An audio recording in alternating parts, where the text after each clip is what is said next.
Hey everybody, welcome back to the channel. It's the boy CJ, man, and we got another banger video for you guys. It's gonna be a fairy tier list. Yes, I'm gonna open up my two videos with tier lists that I wanted to do. Just wanted to get them all knocked outside of the way, and then we can get through with the manuals and the helping and everything. So I'm here with my account, and just to show you guys that I do have knowledge in these fairies and I use them all, as you guys can see.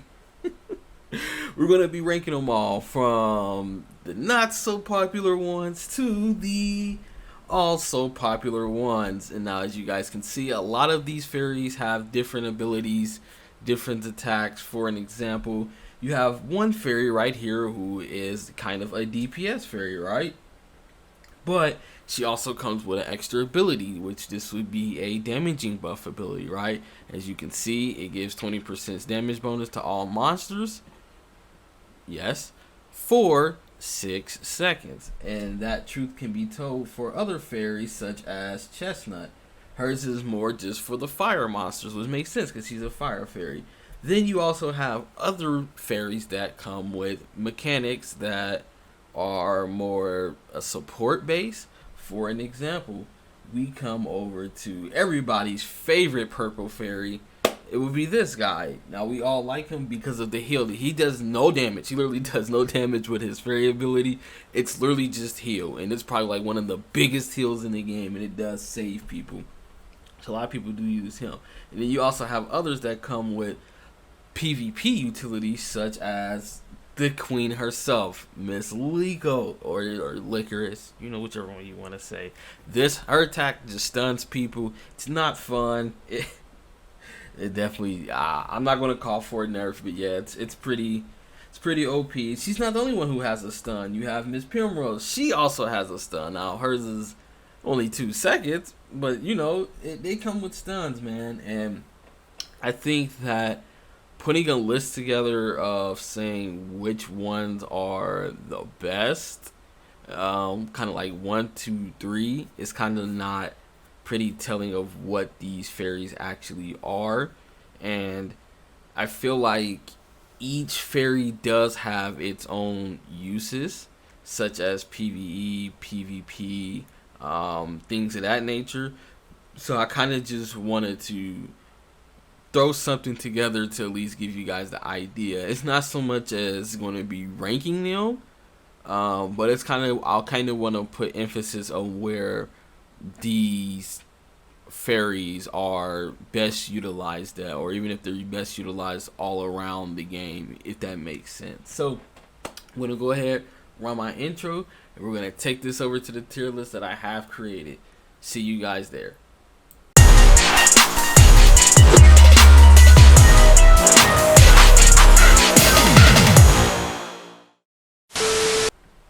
Alright everybody, so we're back here.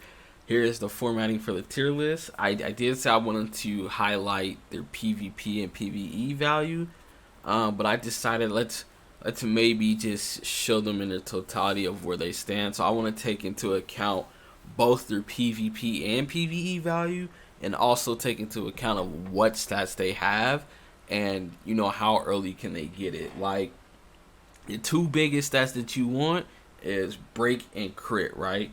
So let's say a fairy, for them to get crit and break, right, you have to take them all the way to 320 and 400.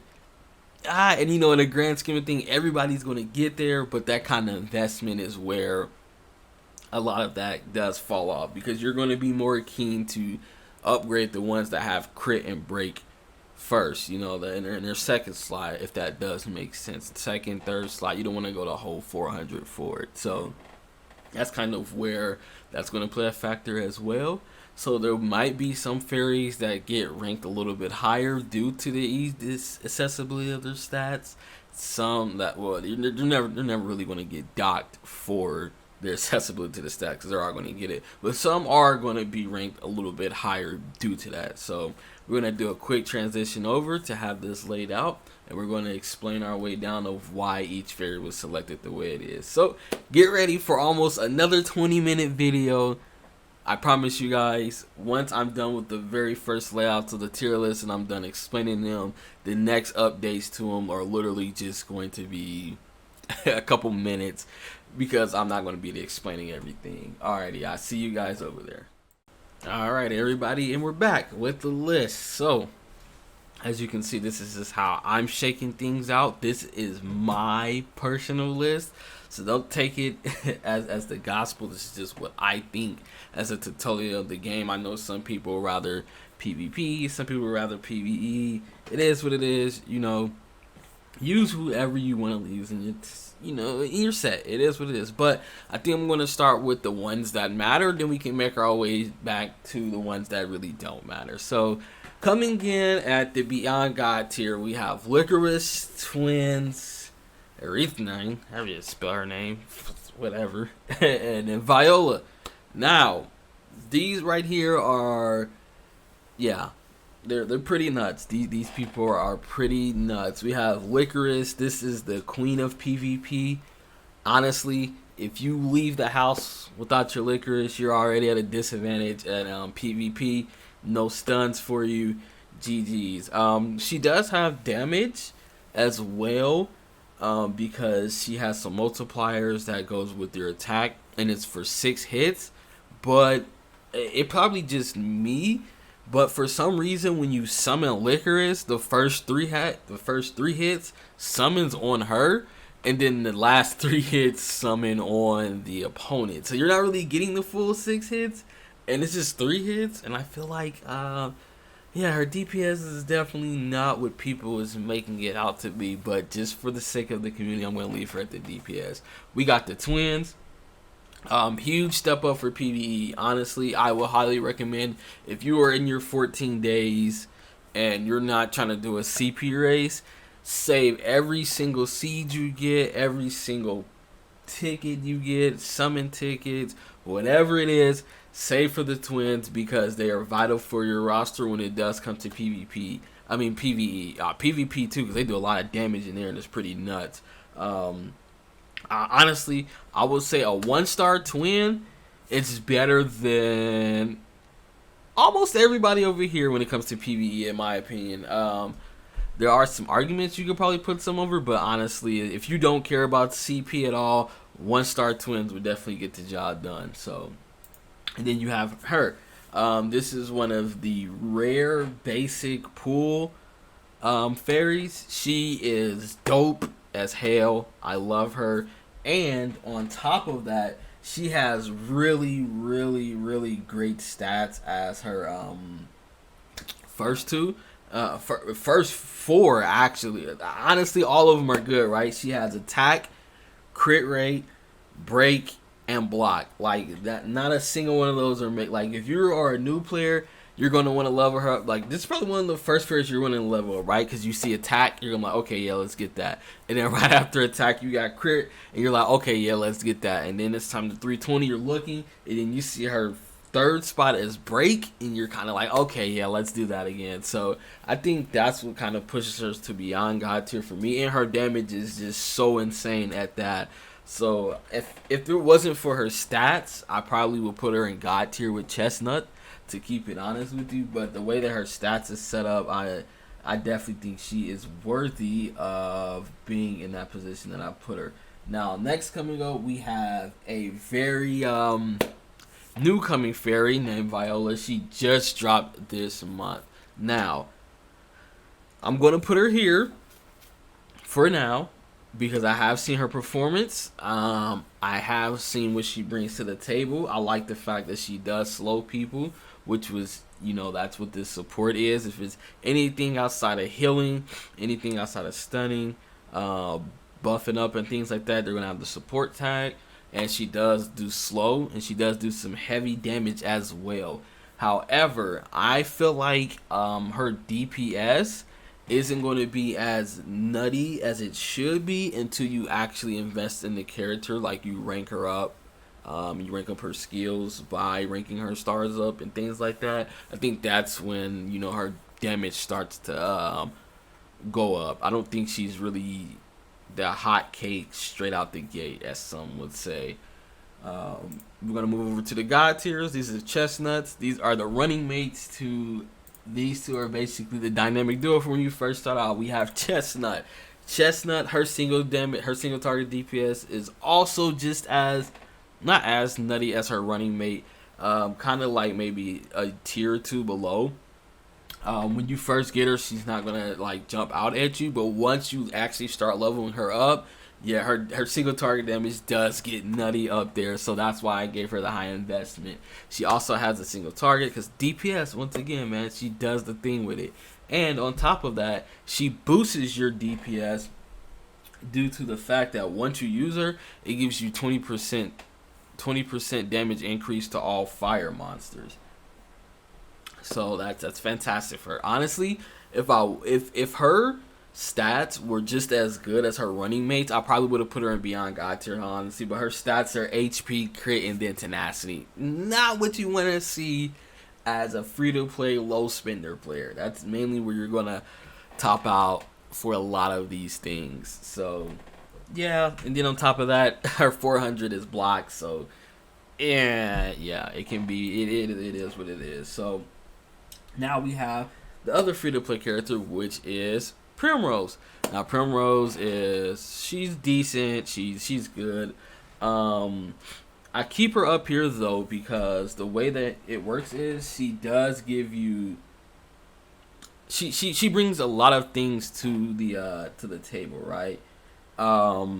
She has damage, and there's some good damage. It's not. It can be subpar. You get her ranked up. It's kind of closer to the average, above average kind of damage. But not only that, she gives you stun for PvP, and then on top of that, she gives you damage reduction, which lets you last longer. So that's why I love Primrose, and I think she is definitely deserving of being in this spot. Let's go to her running mate, which would be Marigold. The biggest thing I like about Marigold is her damage is her damage is nasty. Even at 1 star, it's still nasty. So you don't even need a high investment on this character to get that nasty damage, in my honest opinion. And I think that comes with the fact that she increases the damage to the other monsters, not kind of like how Viola. That's kind of why I feel like Viola needs the high investment. But with Marigold, she comes with the DPS. She also comes with slowing the enemies, which is another form of support. And then on top of that, she gives you the damage increase to the monsters, which is by 30%. So she gives you 30% increase to earth monsters. Man. And the thing about it is, this stacks with the twins, because that's kind of what you're going to have going on, which would be the twins that gives you 20%. So essentially, when you're going against freaking earth monsters, you're essentially going to be doing 50% extra damage once you use them in tandem. Fantastic, honestly. Now we have Camilla, yeah. So Camilla is just basically a DPS fairy. She doesn't really do anything else but DPS. But if you get her ranked up high enough, it is some nasty DPS. Like, dude, especially in PvP, man, I pop Balloon Fairy, right? Not even Balloon Fairy. It can just be like the twins or someone. And they stack the all attack. Or if you were Balloon Flower, it stacks with the all defense down. You throw Camilla out, she can basically just wipe anyone. I'm only like 2.8, and I've seen her just wipe people that are 3.1, 3.2 million. It's pretty nasty. She has pretty nasty DPS when you're building her up, for sure. You got her running mate, Balloon Flower. I wanted to put Balloon Flowers much higher. I really did. But it's just I can't. Maybe if her her first stat was attack instead of HP, I could vouch for her being here. But honestly, she really doesn't do anything. She's just like one big aggro puller kind of support. Her damage doesn't even really do much either, so she's kind of just there overall. The thing that's kind of saving her is, again, her other stats are right after HP, it's break and crit, which is very doable for a lot of players. And if you do go all the way, break is Yeah, yeah, she has break, crit, and break. So if you go all the way, then you're just gonna double up on the break, which is also very useful. So I think that's what's kind of saving me from putting her here, but it is what it is. And then you have Hydra, or Hydragia, however you want to pronounce her. Me personally, I think she sucks. She does have the ability to stun people, and she does have the ability to increase your defense. Fair enough. She's all PvP. Fair enough. The problem is her attack, because people can see it, it's so easy to dodge it. So she hardly ever stuns anyone, and it's just, in practicality, I would put her down here, but on paper, I guess I would put her here. It sounds good, and when it works, but most of the time it doesn't because they just dodge it, and it is what it is, man. You know how the waters go. Then we have the low demigod. These are basically the two healers, nothing less or nothing really not much to say, man. They're just healers. That's all they do. They just heal for the fuck of it. They're just there to heal. Yeah. So, and the digging part of this, she's probably like so ass at healing. It makes no sense. Like, I know it's a party heal, but the party heal is just not even enough. Like, this guy's heal, even though it's a single heal, I promise you, it's going to keep keeping you way alive than just you and your teammates. It's well worth it over this Candog, which is a shame. Now let's go over to these guys. They're just all DPS. That's why they're occasionally useful, right? You first come into the game, you're probably not going to get any of these unless if you're like a big blubbery whale boy or you just get lucky, right? So these are just going to be here to hold you over. They're occasionally useful. It is what it is. Hell, even some people, when they play and they're doing something like Elemental Realm, they don't even use Candog. They just freaking use Cornflower to coincide with Hydra. Well, this was before Viola came out, but even then, if you don't have Viola, people would just use Cornflower instead because of his DPS compared to what Candog brings to the table. And then we have the mid tier. Now, this one is, honestly, I wouldn't invest in these people at all unless you just get in your avatar.